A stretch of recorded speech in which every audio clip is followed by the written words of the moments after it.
Ma'am, baka ikaw naman magkasakit kung hindi ka kakain. Tingnan mo nga ang sarili mo. Nanlalalim na pati ang mga mata mo. Nag-aalala ang wika ni Ate Lydia. Kahit ubusin mo lang itong gatas, ma'am.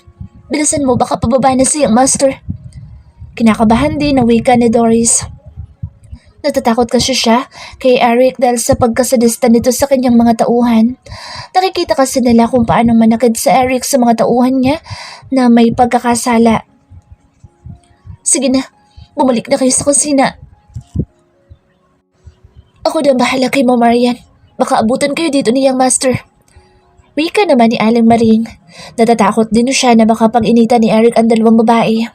Mabuti na lang na siya ang saktan nito dahil matatanggap niya pa iyon. Ma'am, mauna na kami sa kusina. Si Aling Maring na ang bahala sa iyo dito. Kabadong paalam ni Lydia. Oo nga ma'am, mag-iingat na lang po kayo sa biyahin niyo pabalik sa kung saan naroon ang anak niyo niyang master. Paalam din ni Doris. Patakbo din bumalik sa kusina ang dalawang babae dahil sa takot na maabutan sila ni Eric. Halos maihina din si Doris dahil sa sobrang kaba niya. Ma'am Marian, kumain ka kahit konti. Kailangan mo ito para may lakas ang katawan mo. Paano mo aalagaan ang anak mo kung pati ikaw ay magkasakit? Malumanay na wika ni Aling Maring. Awang-awa talaga siya kay Marian dahil sa kinaharap nitong problema. Hindi man magsalita ang dalaga ay alam ni Aling Maring kung gaano ito nahihirapan. Ayos lang ako, Aling Maring. Tama na po sa akin itong gatas. Sagot ni Marian. Hindi rin siya tumitingin sa matanda dahil ayaw niyang makita ni Aling Maring ang namumugtod niyang mata. Let's go. Napalingon ang dalawang babae dahil sa lakas ng sigaw ni Eric. Napakalaki ng boss nito at kahit sino makarinig ay matatakot sa kanya. Yang master, nangihina na si Marian. Kailangan niyang kumain, baka kumapano siya. Malungkot na wika ni Aling Maring. Kahit natatakot siya kay Eric ay naglakas loob na siyang magsalita para kay Marian. Bakit? Kasalanan ko ba kung ayaw niyang kumain? Huwag siyang umarte sa harapan ko dahil kagustuhan niya ang magkaganyan. Sigaw ni Eric sa matanda. Wala na ring nagawa si Aling Maring kundi hayaan si Marian na umalis kahit nangihina ang katawan. Nakayukong sumunod si Marian kay Eric. Nanginginig pa rin ang kanyang katawan dahil sa matinding buyat, takot at pagod. Samahan pa nang hindi siya kumain maghapon. Paglabas nila sa bahay ay sakto naman na lumapag ang helicopter ng Don Albert's Medical Center. Sumunod lang si Marian kay Eric na wala man lang pakialam sa kanya. Kahit nakikita nitong halos mawalan na ng malay tao ang babae. Tila bulag at manhid ito at hindi man lang tinapunan ng tingin si Marian. Mabilis din na umakit sa helicopter si Eric at umupo sa kabilang dulo ng upuan. Hindi na rin niya tinulungan si Marian na makasakay. Kahit alam niya na mataas ang aakyatin. Agad naman na bumaba si Dr. Henry Miller upang alalayan si Marian. Nakita kasi niya na nanghihina ang babae at tila babagsak ito sa lupa. Marian, okay ka lang? Nag-aalalang tanong ni Henry sa dalaga. Naawa din siya sa nakita niyang ayos ni Marian. Namumutla na rin ang balat nito at ang lamig pa ng kamay. Mabilis na pinangko ni Henry ang dalaga at isinakay niya ito sa loob ng helicopter. Bakit kailangan mo pang buhatin yan? May paa naman siya na magagamit para mag-isang sumakay. Galit naman na wika ni Eric sa kaibigan. Hindi rin niya tinignan ang dalawa at nakatingin lang siya sa kanyang cellphone habang nagsasalita. Ano ka ba? Hindi mo ba nakikita na nanghihina ng katawan ni Marian? Ganyan ka na ba talaga kamanhid at kasama ng ugali? Kahit sa ina ng mga anak mo, nagagawa mong pagsalita na ganyan? Sagot ni Henry sa kaibigan. Siya kasi nasasaktan sa mga pinagsasabi ni Eric kay Marian. Nagulat din siya kanina dahil bigla siyang tinawagan ni Eric at sinabing samahan niya ito sa baler. Sinabi din sa kanya ni Eric na biglang dumating si Marian at sinabing may mga anak pala sila at nanganganib ang buhay ng isa sa triplets. Kaya mabilis na umalis sa Henry's Hospital kahit naka-duty siya upang samahan si Eric sa baler Aurora. Gusto rin ni Henry na makita ang bata at siya mismo ang tumingin sa kalagayan nito. Kinuha din ni Henry ang kanyang maliit na flashlight at tinignan ang mga mata ni Marian. Isa siyang doktor kaya alam niya kung mayroong sakit ang isang tao sa unang tingin pa lang niya. Napailing pa siya dahil sa nakita niya ang pamumutla ng mata ni Marian. Nag-dry na rin ang paligid nito. Nangangahulugan lang na napakatagal na oras na siyang gising. Ganito ang unang sign ng mga taong kulang sa tulog at stress. Matulog ka muna para makatulong sa pagbuti ng pakiramdam mo. Sobrang pula na ng mata mo. Alam ko mahirap ang pinagdadaanan mo pero isipin mo rin ang sarili mo. Paano mo aalagaan ang mga bata kung sarili mo mismo ay hindi mo kayang alagaan? Wika sa kanya ni Henry. Nagkakarinigan silang dalawa dahil na rin sa headphones ng helicopter na sinasakyan nila. Tumango lang si Marian sa doktor. Wala din siyang sasabihin kaya hindi na lang siya nagsalita. Natatakot din siyang masagawa na naman ni Eric. Kung marinig siyang magsalita, baka masabihan na naman siya na nag-iinarte. Lumapag ang helicopter na sinasakyan ni na Marian at Eric sa mismong harapan ng ospital kung saan nakakonfine si Erickson. Patakbo naman pumasok sa loob ng ospital si Marian. Hindi na rin niya pinansin ang panghihina ng kanyang katawan dahil sa labis na pag-aalala kay Erickson. Agad namang sumalubong si Jerry kay Marian dahil nag-aalala siya sa kalagayan ni Erickson. Kahit hindi niya kaano-ano ang bata ay naaawa pa rin siya sa kalagayan nito. Umiyak din si Jerry kanina dahil sa pag-aalala kay Erickson. Ma'am, mabutit dumating ka na. Ang sabi ng doktor ay kailangan na daw po na masalina ng dugo sa Erickson. 2 beses na siyang nag-seizure, ma'am. Baka sa pangatlo ay hindi na kayanin ang katawan ng bata. Salubong ni Jeric sa kanya. Halata din sa mukha nito matinding takot para kay Erickson. Muling umiyak si Marian dahil sa nalaman. Unti-unti din siyang nanghina at nanlambot ang tuhod dahil bigla na lang itong nangatog. Hindi pa ba bumababa ang lagnat niya? Tanong niya habang mahigpit na nakahawak sa upuan na nasa labas ng emergency room. Marian, umupo ka na muna. Relax ka lang, okay? Ako nang kakausap sa doktor ng anak mo. Wika ni Henry. Hinaplos din niya ang likod ni Marian upang pakalmahin ito. Nakita naman ni Henry si Marian kung paano ito manghina. Mabuti na lang at maagap na nakahawak ito sa hawakan ng isang upuan. Kaya hindi siya tuluyang bumagsak sa sahig. Nakatayo lang sa di kalayuan si Eric at pinapanood sina Marian at Henry. Tinignan din niya ng masama ang lalaki sa malubong kay Marian. Kuyom din ang kanyang kamao na nakatingin sa lalaki. Para din gustong sunugin ni Eric ang lalaki sa pamamagitan ng kanyang matatalim na titig. Kitang-kita din ang kanyang panga na gumagalaw dahil sa pag-ikting nito sa tuwing manggigigil siya sa galit. Natakot naman sa Jeric dahil kay Eric. Napakalaking tao kasi ni Eric maliban sa matangkad siya, napakalaki din ang kanyang katawan. Lalong-lalo na ang mga braso nito na tila troso sa laki. Agad na nagpaalam kay Marian sa Jeric upang umuwi na sa bahay nito. Kailangan din niya na magpahinga dahil 3 gabi din itong puyat dahil night shift siya sa hotel. Patakbo pa ito umalis sa harapan ng emergency room ang kawawang lalaki dahil sa takot niya kay Eric. Bigla namang lumabas ang doktor mula sa loob ng emergency room. Agad na sinalubong ito ni Henry at kinausap. Good morning, Dr. Apostol. My name is Dr. Henry Miller from Dan Albert's Medical Center. I'm here with Mr. Eric Del Rio, the father of your patient, Erickson Mendoza. I understand that Erickson has severe dengue fever and is in critical condition, urgently requiring a blood transfusion. His biological father, Mr. Del Rio, is willing to donate his blood to save his son. I'm here to assist with the procedure and provide further assistance. Wika ni Henry. Nakapagkamay din siya sa doktor na kausap. Welcome to Baler Memorial Hospital, Dr. Miller. I am so grateful to finally meet you in person here in our town. I've heard a lot of good things about you, Mr. Miller. I feel so lucky to have met you here and to have the chance to work with you. Please, come inside with Mr. Del Rio. We need to perform some blood tests first before we proceed with the transfusion. Sagot naman sa kanya ni Dr. Apostol. Nakaupo lang si Marian sa labas ng emergency room habang hinihintay niyang lumabas sina Eric at Henry. Nagdadasal din siya na sana'y gumaling na ang kanyang anak. Kahit wala siyang tulog magmula ng nakaraang gabi ay hindi pa rin siya makatulog. Dilat na dilat pa rin ang kanyang mga mata at tila nakalimutan na nitong pumikit. Nakatingin lang si Marian sa semento habang ang kanyang isip ay nakarating na sa kung saan. Hanggang sa mapaangat ng paningin si Marian dahil lumabas na sina Eric at Henry mula sa loob. Ilang oras din sila sa loob upang maisagawa ang pagsasali ng dugo. Kinailangan din nilang itest ang dugo ni Eric kung safe nga ba ito na maisalin sa bata. Tumayo na din siya upang alamin ang lagay ni Erickson. Napasuloy pa siya kay Eric ngunit bigla din niyang binawi ang paningin dahil hindi niya talaga kayang salubungin ang matatalim na tingin sa kanya ng lalaki. Doc, kumusta si Erickson? Agad niyang tanong kay Henry dahil siya lamang ang pwedeng magpaliwanag sa kanya ng lahat. Sa ngayon, maayos na siya dahil nasa lina na siya ng dugo.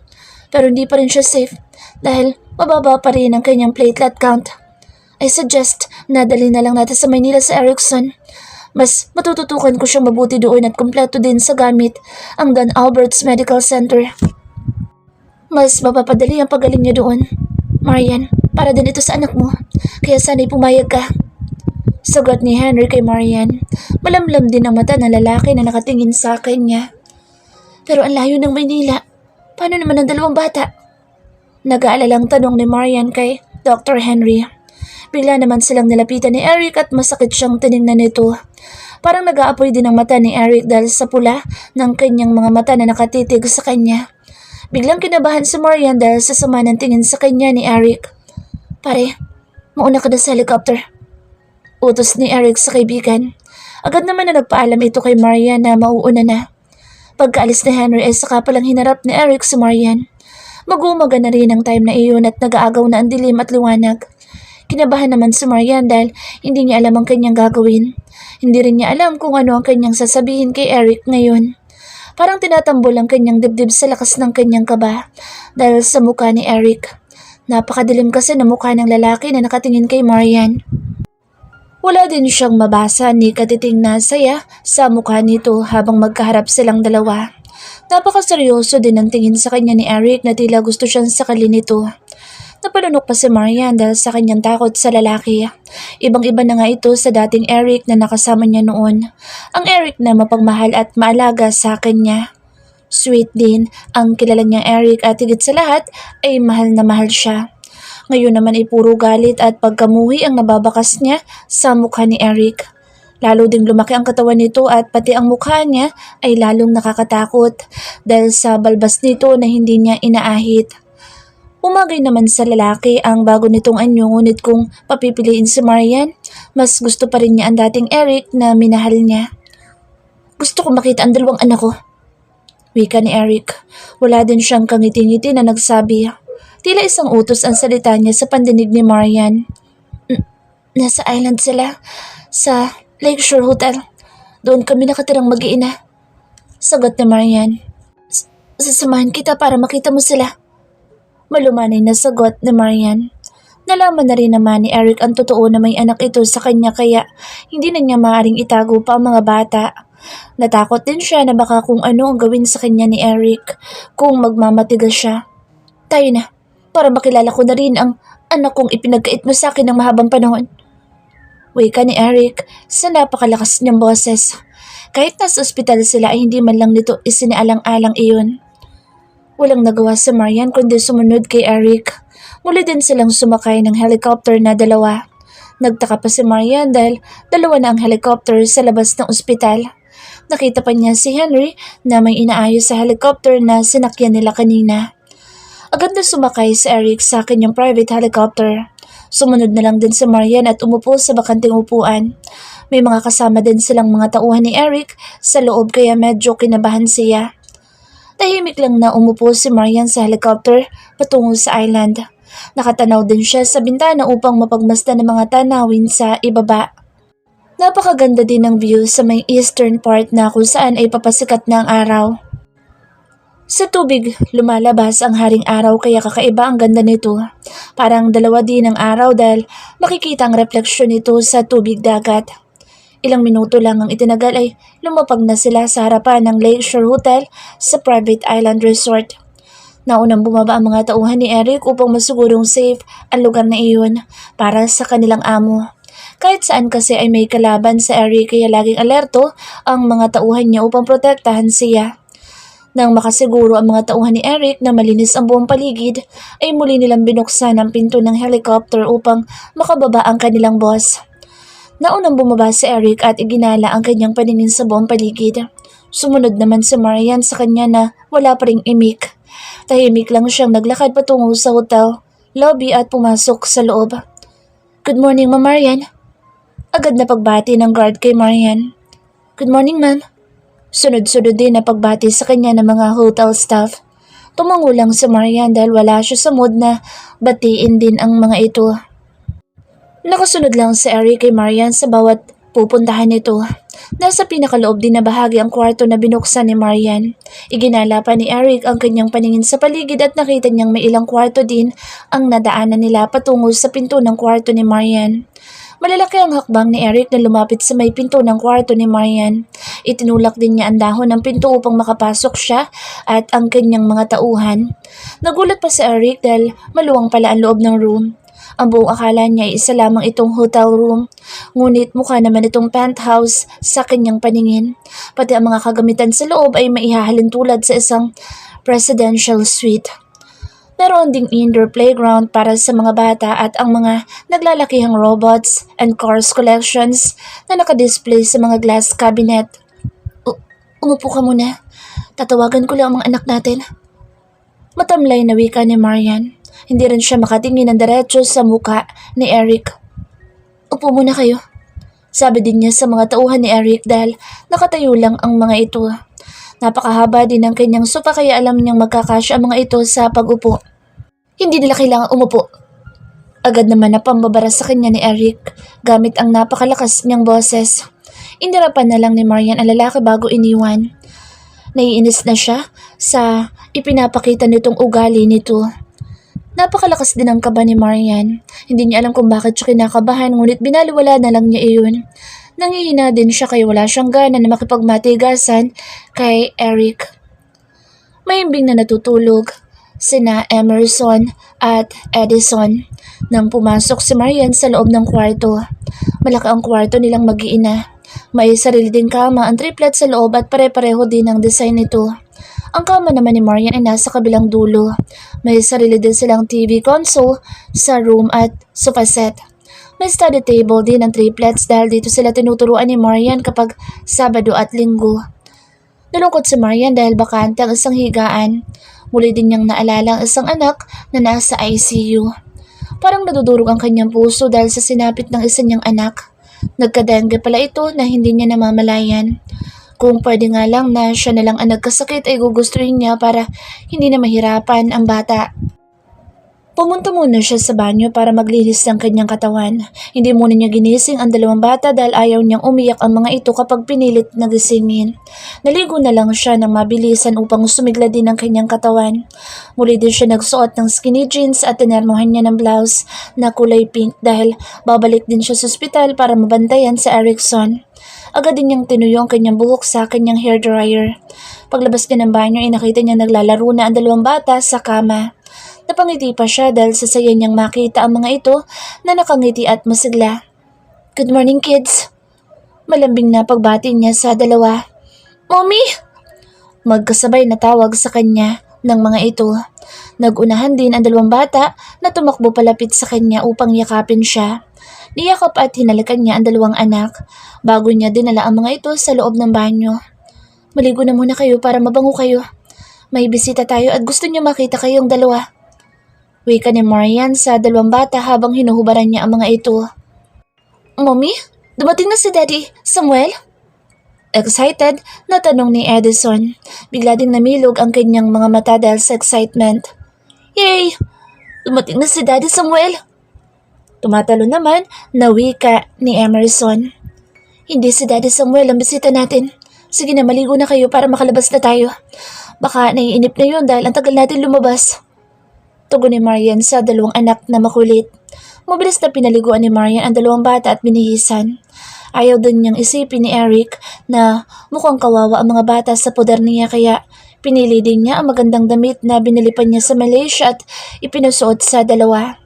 Matapos niyang mabihisan ang dalawang bata ay pinaupo muna niya ang mga ito sa sofa upang kausapin. Alam ni Marian na magugulat ang dalawa sa kanyang sasabihin kaya huminga muna siya ng malalim. Kuya Emerson, Edison, remember when I told you na nandito sa Philippines si Daddy? Panimula niya sa dalawa. Yes po, Mommy. Di ba sabi mo na magkikita kami ni Daddy? Nasaan na siya? Agad na sagot ni Edison. Mommy, gusto ko na mahag si Daddy. Wika naman ni Emerson. Baby, nasa labas si Daddy. Siya ang bisita na sinasabi ko. Tara sa labas para makilala niyo si Daddy. Say good morning to Daddy, okay? Wika ni Marian sa dalawang anak.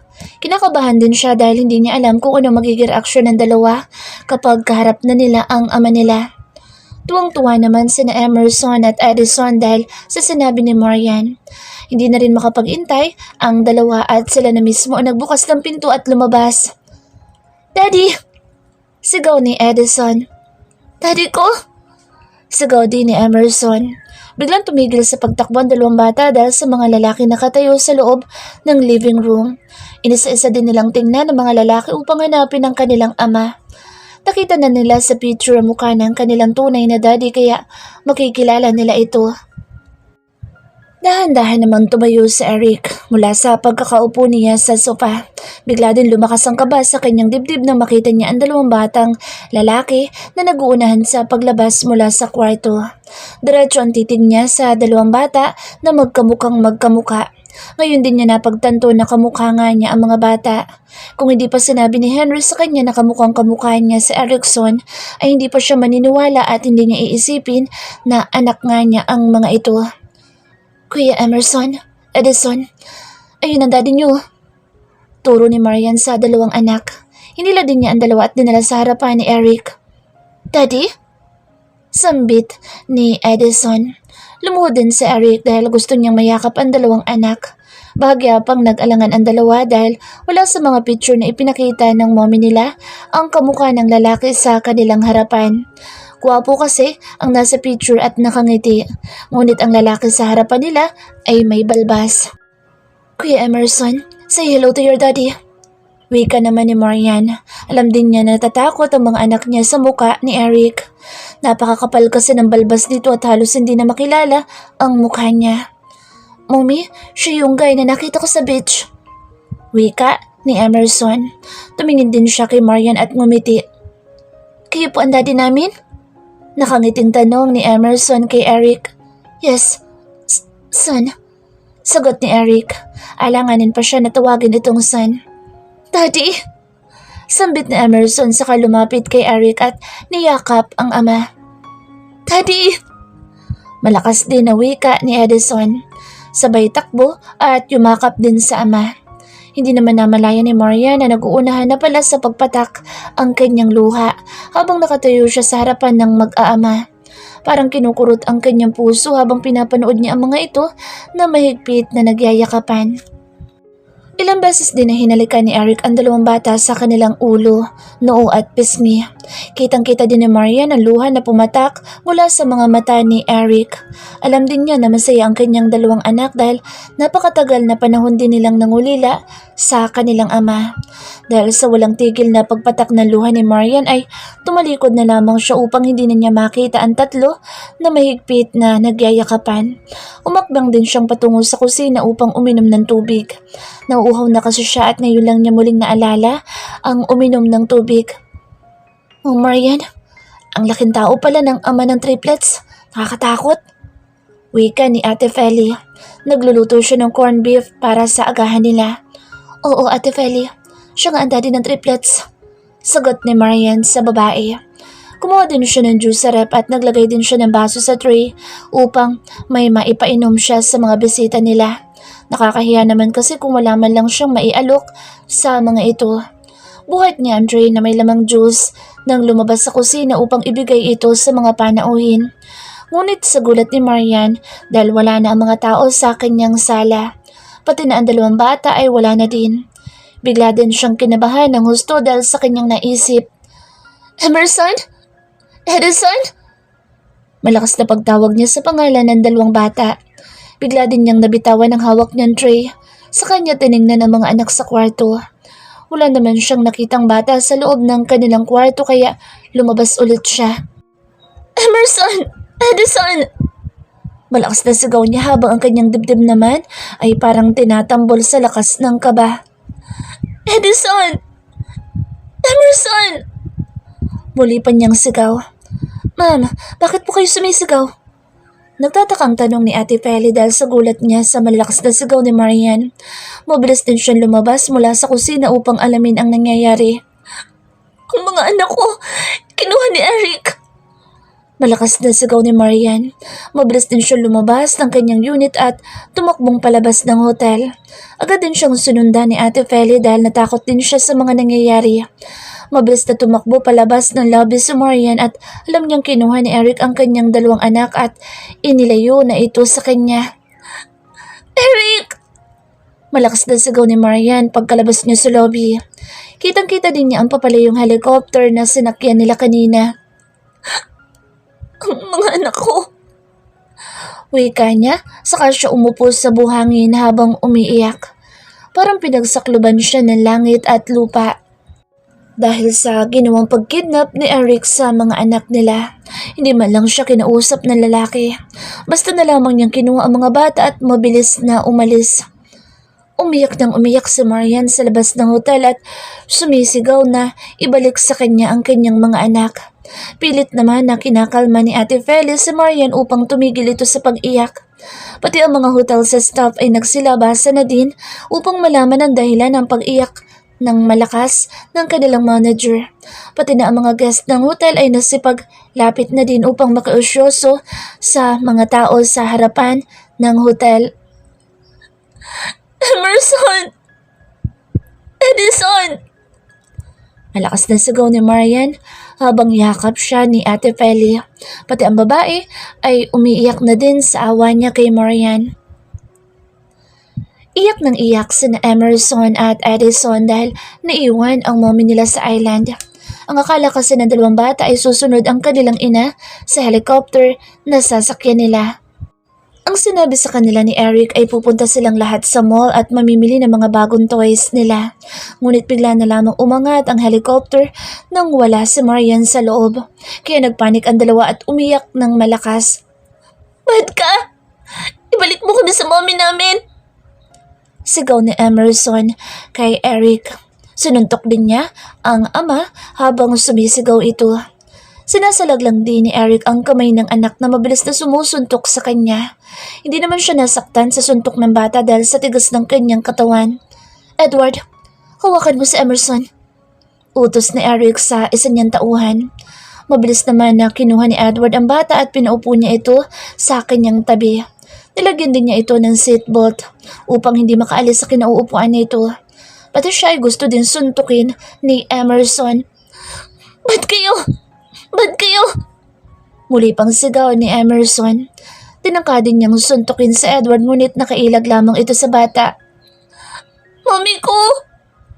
Malakas na palahaw naman ni Edison dahil sa takot niya sa mga kasamang malalaking tao na kumuha sa kanila.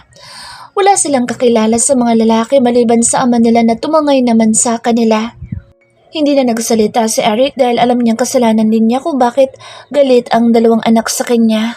Alam niyang hahanapin ang 2 ang kanilang ina kaya hinanda na niya ang sarili para sa galit sa kanya ng 2.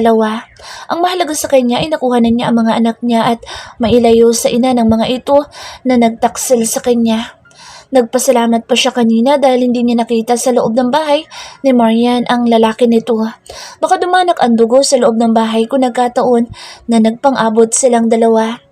Pagdating nila sa Villa Albert ay umiiyak pa rin ang 2 bata. Tinatawag pa rin nila ang kanilang mommy at lumalaban sa mga taong may hawak sa kanila. Ayoko sama! Malakas na iyak ni Emerson habang hinihila ito ni Edward. Palabas ng helicopter. Hindi naman pwedeng puwersahin ng lalaki ang bata dahil masasaktan naman ito kung gagawin niya iyon. Mommy ko! Gusto ko mommy ko! Palahaw naman ni Edison habang buhat ito ni Eric at mabilis na naglakad patungo sa loob ng bahay. Biglang naglabas ng mga kasambahay dahil sa narinig nilang malakas na iyak ng mga bata. Pati si Aling Maring na nirarayuma ay pinilit pa rin na makarating sa sala. Diyos ko, ano ba nangyayari? Wika niya habang patungo sa sala at kinakabahan din siya dahil sa naririnig niyang sigaw at iyak ng 2 bata. Young Master, sino ang mga batang iyan? Kinakabahan na tanong ni Aling Maring sa kanyang dating alaga.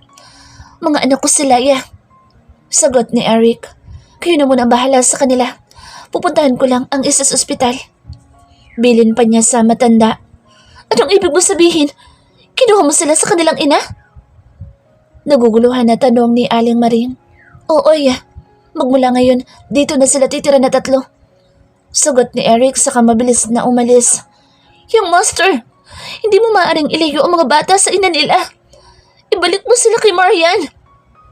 Pasigaw na wika ni Aling Maring dahil palabas na ng bahay si Eric. Hindi naman siya pinansin ni Eric. Ikinaway lang ng lalaki ang kamay nito upang iparating na hindi niya gagawin ang sinabi sa kanya ng matanda. Agad din siya sumakay sa kanyang kotse at umalis. Naku naman, kawawa naman si Marian. Siguradong umiiyak na yun ngayon dahil wala na sa piling niya ang mga anak niya. Mangiyak-ngiyak na wika ni Aling Maring. Nilapitan din niya ang 2 bata na patuloy na umiiyak.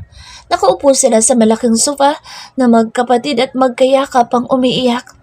Doris, Lydia, dalhin niyo sa dining table ang mga bata, baka nagugutom na sila. Utos ng mayordoma sa 2 kasama. Agad naman na dinala ng 2 babae ang mga bata sa dining. Si Aling Maring ang nagbantay sa 2 habang sina Doris at Lydia naman ay naghanda ng pagkain para sa kanila. Mami ko! Palahaw pa rin ni Edison. Lagi niyang tinatawag ang kanyang mommy habang walang tigil sa pag-iyak. Gusto ko na uwi! Sabi naman ni Emerson saka umiyak ng mas malakas. Mga apo, kumain muna kayo ha? Tama ng iyak. Makikita niyo din ang mommy niyo. Wika ni Aling Maring. Hinago din niya ang likod ni Edison. Namumula na din ang 2 bata dahil sa walang tigil nilang pag-iyak. Nagsimula na rin mamaos ang kanilang mga boses dahil sa malalakas nilang pagsigaw. Malalaki ang hakbang ni Eric patungo sa kanyang VIP room sa pinakaitaas na floor ng Don Albert's Medical Center. Doon nilipat ni Henry ang panganay sa triplets na si Erickson. Nadatnan pa niya ang kaibigan sa loob ng room dahil inaayos pa rin nila ang mga aparatus na nakakabit sa katawan ni Erickson. Kumusta ang anak ko? Agad niyang tanong kay Henry. Minomonitor pa namin ang platelet count niya. Baba pa rin sa ngayon kaya kailangang i-monitor siya. Sagot ni Henry. May mga tauhan ako may iwan dito para bantayan ang anak ko. 24/7. Mahirap na. Baka makalusot ang mga kalaban ko at ang anak ko ang balingan. Wika ni Eric.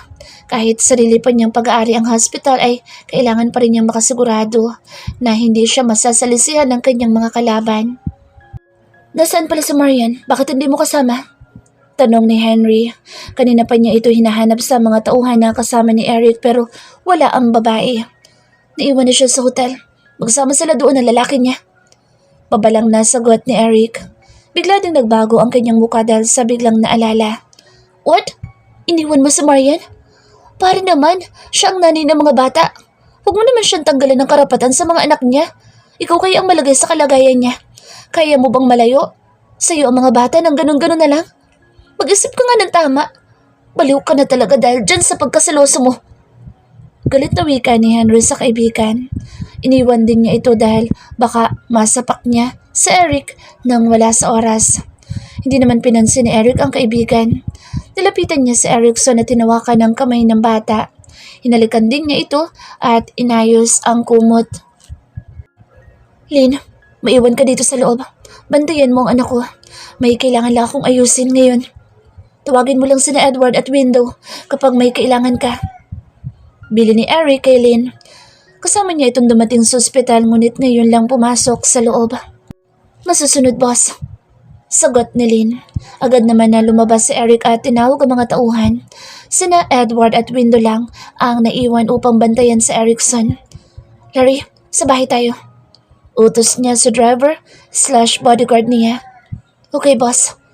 Agad naman nasagot ni Larry. Hindi pa ba bumabalik si Mike? Tanong ni Eric kay Larry. May ipapagawa sana siya sa lalaki ngunit hindi pa nagre-report ito sa kanya. 1 linggo na din siyang wala at dapat ay pumasok na ito ngayong araw. Hindi pa, boss. Baka nag-enjoy pa yun sa second honeymoon nilang mag-asawa. Pabirong sagot ni Larry. Yun kasi ang paalam ni Mike sa lalaki na magsa-second honeymoon sila ng asawa nitong si Vanessa. Gisingin mo na lang ako kapag nasa bahay na tayo. Wika ni Eric sa kanya itinaas ang harang sa pagitan nila ni Larry. Tulog na sina Emerson at Edison na dumating si Eric. Napagod ka sa mga ito sa kakaiyak nila at kakatawag sa kanilang mommy. Mabuti na lang at nakinig naman sila kay Aling Maring kaya nakatulog din silang dalawa.